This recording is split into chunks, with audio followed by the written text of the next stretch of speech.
ঢাকাই সিনেমার একসময়ের জনপ্রিয় নায়ক ইলিয়াস কাঞ্চন তার ভেরিফাইড ফেসবুক পেজে গত শনিবার কলকাতায় মুক্তি পাওয়া ঢালিউড সুপারস্টার শাকিব খানের তুফান সিনেমার একটি নিউজের লিঙ্ক শেয়ার করেছেন। এই নিউজের শিরোনাম ছিল কলকাতায় বড় ধাক্কা খেল তুফান।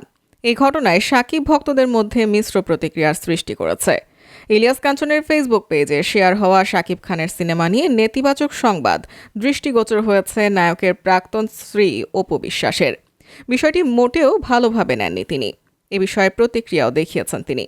সরাসরি ইলিয়াস কাঞ্চনের প্রতি প্রশ্ন রেখে তাকে সালাম দিয়ে অপু বিশ্বাস জিজ্ঞেস করেন, আসসালামু আলাইকুম, আপনি একজন গুণী এবং অভিভাবক ইন্ডাস্ট্রির জন্য।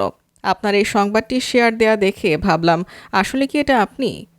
নায়িকার প্রশ্নের কোনো জবাব দিতে দেখা যায়নি ইলিয়াস কাঞ্চনকে। তবে এক নেটিজেন অপু বিশ্বাসের সেই মন্তব্যের জবাব দিয়েছেন, যেখানে তিনি অপুকে উদ্দেশ্য করে লিখেছেন, এটা অ্যাডমিন পোস্ট। ইলিয়াস কাঞ্চন হয়তো এসবের কিছুই জানেন না। পাল্টা প্রতিক্রিয়ায় অপুও বিষয়টি বুঝতে পেরেছেন বলে আশ্বস্ত হয়েছেন। অন্যদিকে ইলিয়াস কাঞ্চন, শাকিব খান ও জিৎ ইস্যুতে সামাজিক মাধ্যমে স্ট্যাটাস দিতে দেখা গেছে অভিনেতা উপস্থাপক শাহরিয়ার নাজিম জয়কে। রোববার রাতে এক ফেসবুক স্ট্যাটাসে এই উপস্থাপক লেখেন, কলকাতার নায়ক জিতের ভক্তরা শাকিব খানের তুফান নিয়ে নেগেটিভ ক্যাম্পেইন করল। ইলিয়াস কাঞ্চন ভাই তা শেয়ার করল। দুই পক্ষেরই যুক্তি আছে, আমরা তা বুঝি। জিত শাকিব খানকে কলকাতায় জায়গা দিতে চায় না, আর ইলিয়াস কাঞ্চন ভাই চায় না বেদের মেয়ে জ্যোৎস্নার রেকর্ড কেউ ভাঙুক।